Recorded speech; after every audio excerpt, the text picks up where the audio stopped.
Que le Seigneur Jésus vous bénisse une fois de plus. Bien, nous allons voir un secret pour comprendre le message de William Branham. Pour comprendre le message de William Branham, il faut comprendre ses méthodes à lui, ses techniques, comment il parle, comment il s'y prend. C'est très important. Et si vous voyez beaucoup de doctrines, beaucoup de courants doctrinaux dans le message, c'est à cause de ça. Nombreux ne savent pas comment Branham parle, comment il fait les choses, sa méthode, comment Dieu l'a utilisé. Et c'est ce que nous allons voir ce soir. Je pense que ça va vous aider, ça va vous ouvrir les yeux spirituels à saisir ce que Frère Branham a dit. Bien, nous sommes ici dans 2 Corinthiens chapitre 12, le verset 2.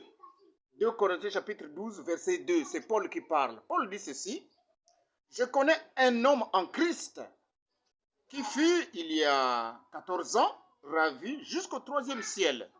Si ce fut dans son corps, je ne sais. Si ce fut hors de son corps, je ne sais, Dieu le sait. Paul dit, je connais un frère en Christ, un homme en Christ qui fut ravi jusqu'au 3e ciel. Paul nous parle ici de quelqu'un que lui, Paul, connaît, qui fut ravi jusqu'au 3e ciel. Il ne nous dit pas de qui il s'agit. Il a même caché le nom. Il dit, je connais un homme en Christ. Et Frère Branham tranche la question. Il dit ici, dans la prédication, l'adoption, bon, plus précisément, l'épître aux Éphésiens est comparable au livre de Josué, le paragraphe 12. Il dit, je crois que c'était Paul qui a été ravi jusqu'au 3e ciel. Frère Branham me dit, je crois que c'est Paul qui a été ravi jusqu'au 3e ciel. Mais Paul, lui, il est ravi au 3e ciel. Mais pourquoi il ne dit pas que moi, Paul, je suis ravi? Il ne dit pas ça. Il dit, je connais un homme en Christ qui fut ravi jusqu'au 3e ciel. Paul, quand il s'agit ici de lui-même, il fait semblant de vous décrire quelqu'un d'autre alors qu'il s'agit de lui. L'événement s'est passé sur lui. C'est lui qui a eu l'événement, a eu l'expérience. Cela s'est accompli dans sa vie, mais il vous décrit quelqu'un d'autre. Cette méthode-là, Frère Branham l'a prise. Il l'a prise. C'est ce qui fait que lorsque une écriture concerne William Branham, il décrit quelqu'un d'autre. Et il va même plus loin, il parle comme si l'événement était au futur. Vous voyez, ici nous avons les âges de l'Église. Vous voyez, Éphèse, vous voyez Smyrne, vous voyez les époques, c'est ça que vous voyez là. Les étoiles là, ce sont les messagers. Bon, regardez au dernier âge. Regardez au dernier âge. Le dernier âge, c'est un peu flou ici. Le dernier âge, il met Élie. Il ne met rien. Ici, il n'y a même rien. Il ne met rien. L'âge de Laodicée, il ne met rien. Mais alors, les autres âges, il y a l'âge, il y a aussi le nom du messager. Il y a l'âge, il y a le nom du messager, ainsi de suite. Mais au dernier âge, il ne donne pas le nom du messager, mais il nous décrit le messager. Écoutez ce qu'il dit. Il dit ici, je suis dans l'exposé, la page 315. Je vais aller aussi à la page 316. On a dit le messager. Si vous pouvez bien voir ici, le messager. Oh là là. Voilà, le messager, ça y est ici. Le messager. Bien, je lis.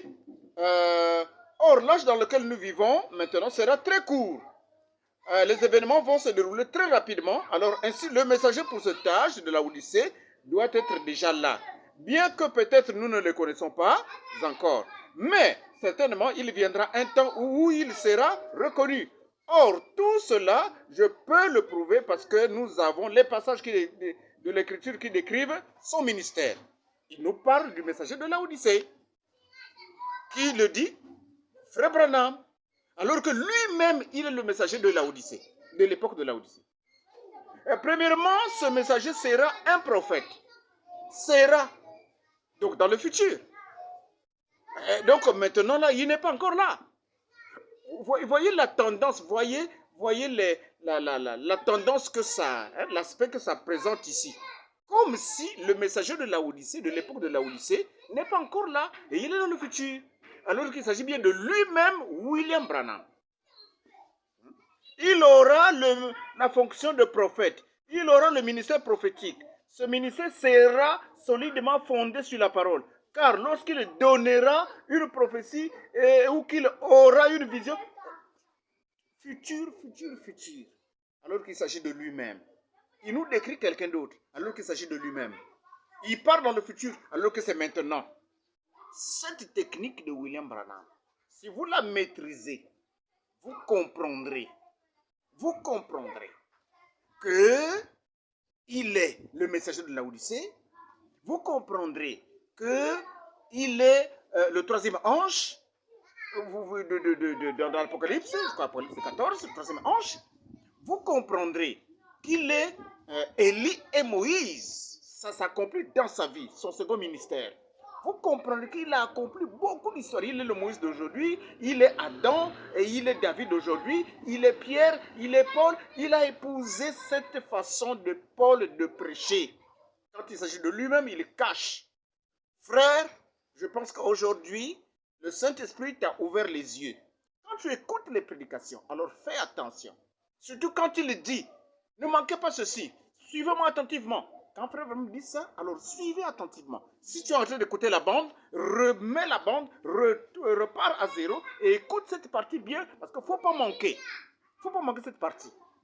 Ainsi, en le faisant, alors le Saint-Esprit, par sa grâce, t'ouvre les yeux, nous ouvre les yeux, ouvre l'entendement et on comprend. Et quand tu comprends, tu dis, mais je n'avais jamais vu ça comme ça. Oh, mais là je vois, les yeux de l'Esprit sont ouverts. Que le Seigneur Jésus vous bénisse. Quand vous écoutez les prédications de William Branham, alors faites attention, suivez attentivement et la révélation sera là. Vous saisirez les choses que les autres ne saisissent pas. Que le Seigneur Jésus-Christ nous bénisse, que le Seigneur nous soutienne dans la lecture et que sa grâce soit avec nous afin que nous ayons la révélation de comprendre ce que Dieu a voulu nous dire par la bouche de son prophète William Branham. Que Dieu vous bénisse.